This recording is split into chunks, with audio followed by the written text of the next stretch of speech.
નમસ્કાર વિદ્યાર્થી મિત્રો, કેડી એજ્યુકેશન યુટ્યુબ ચેનલમાં આપ સૌનું હાર્દિક સ્વાગત કરું છું। આજનો જે ટોપિક છે એ તમે સ્ક્રીન પર જોઈ રહ્યા છો।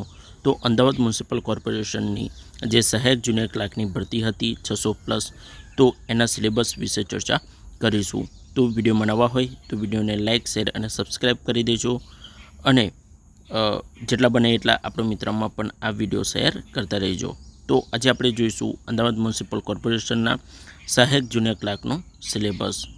તો સ્ટેપ બાય સ્ટેપ આપણે દરેક વસ્તુ સમજીશું, બરાબર। તો વિડીયો છેલ્લે સુધી જોજો, જેનાથી તમારા પોઈન્ટ જે છે એ ક્લિયર થઈ જાય।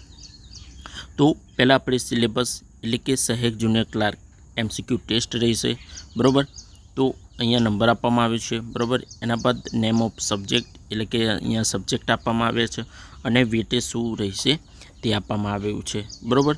તો અહીંયા પહેલાં આપણે જોઈ લઈશું કે કુલ વેટેજ કેટલા માર્કનું છે। અહીંયા તમને ટોટલ જોવા મળશે 100 માર્કનું, એટલે કે 100 માર્કનું તમારે પેપર રહેશે, બરાબર, જે ક્લિયરલી અહીંયા લખ્યું છે, બરાબર। હવે આપણે step by step subject wise સમજીએ। તો અહીંયા પહેલો જે સબ્જેક્ટ છે, બરાબર, જનરલ નોલેજ। બીજું છે હિસ્ટ્રી ઓફ ગુજરાત, પછી geography of Gujarat, arts and culture, પછી constitution of India, current affairs એટલે કે ઇન્ડિયા અને ગુજરાતનું, environment, general administrations, government scheme, એટલે કે જે છે, બરાબર, જે કુલ વેટેજ રહેશે તમારું 20 માર્કનું।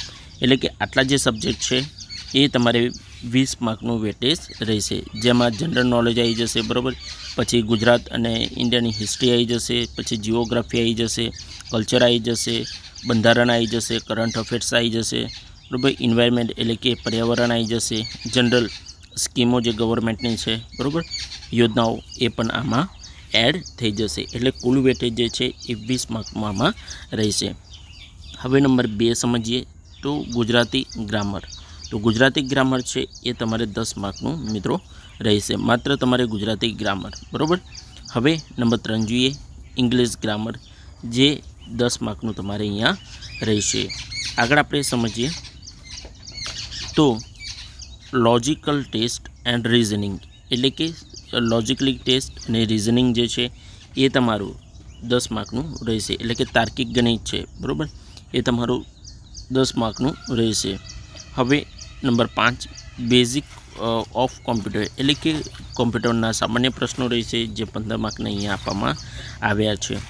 આગળ જોઈએ number 6 Ahmedabad city and AMC, બરાબર, કે અમદાવાદ વિશેનું નોલેજ, બરાબર, અને AMC એટલે કે અમદાવાદ મ્યુનિસિપલ કોર્પોરેશનની જે વેબસાઇટ છે, બરાબર, એમાં તમને દરેક માહિતી આમાં મળી જશે, જે 15 માર્કનું રહેશે। એટલે કે અમદાવાદ સિટી અને AMCનું જે પણ, બરાબર, કમિશનર કોણ છે, બરાબર, એ રીતે જે બી જીકે છે કરંટ અફેર્સનું, તો એ અહીંયા તમને પૂછવામાં આવશે, એ પણ અમદાવાદ અને AMCનું।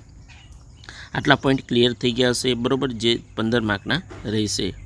હવે આગળ જોઈએ નંબર 7 તો મેથેમેટિક્સ 5 માર્ક, પછી arithmetical ability 5 mark, basics of according to auditing એ તમારે 10 માર્ક, એટલે કે કુલ 20 માર્કનું આ જે છે એ વેટેજ તમારે રહેશે। કુલ જે છે વેટેજ મિત્રો, જે કુલ જે માર્ક રહેશે એ તમારે 100 માર્કનું પેપર આમાં રહેશે, જે અહીંયા ક્લિયરલી લખવામાં આવ્યું છે। હવે AMCની વાત કરીએ, બરાબર, આમાં જે વેટેજ છે એ સારું એવું છે, બરાબર, 15 માર્કનું। તો આ તમે ક્યાંથી કરશો? તો AMC એટલે કે જીકેમાં જે પોર્શન આપેલો છે, બરાબર, અમદાવાદ જિલ્લા વિશે, તો એ તમારે ક્લિયર કરી દેવાનો છે, બરાબર, કઈ શું ત્યાં આવેલું છે, કઈ મેન વાવ આવેલી છે, શું ત્યાં કલ્ચરમાં છે, બરાબર, એ બધું તમારે ત્યાં ક્લિયર કરી દેવાનું છે જીકેમાં। અને AMC છે, બરાબર, એની વેબસાઇટ છે, બરાબર, amc.gov.in, એના પર તમે ક્લિક કરશો, બરાબર, તો એના પર એક અલગથી હેરિટેજ સાઇટ આખી આપેલી છે। અને બીજી વસ્તુ કે એમાં જે કરન્ટલી જે મ્યુનિસિપલ કમિશનર છે, ડેપ્યુટી મ્યુનિસિપલ કમિશનર છે, પછી મેયર કોણ છે, બરાબર, આ બધા જ પોર્શન ક્લિયર કરી દેજો, જેનાથી તમારા જે 15 માર્ક છે એમાં મેક્સિમમ માર્ક આવી શકે, બરાબર. તો આ જે છે અને આ જે તમારે જે ટૉપિક છે ગુજરાતી ગ્રામર છે, ઇંગ્લિશ ગ્રામર છે, એ બી તમારી જે જનરલ બુક હશે, બરાબર, એમાંથી તમારે ક્લિયર કરવાના રહેશે. તો એક નવા વિડીયોમાં આપણે ફરી મળીએ મિત્રો. તો રજા આપજો. નમસ્કાર.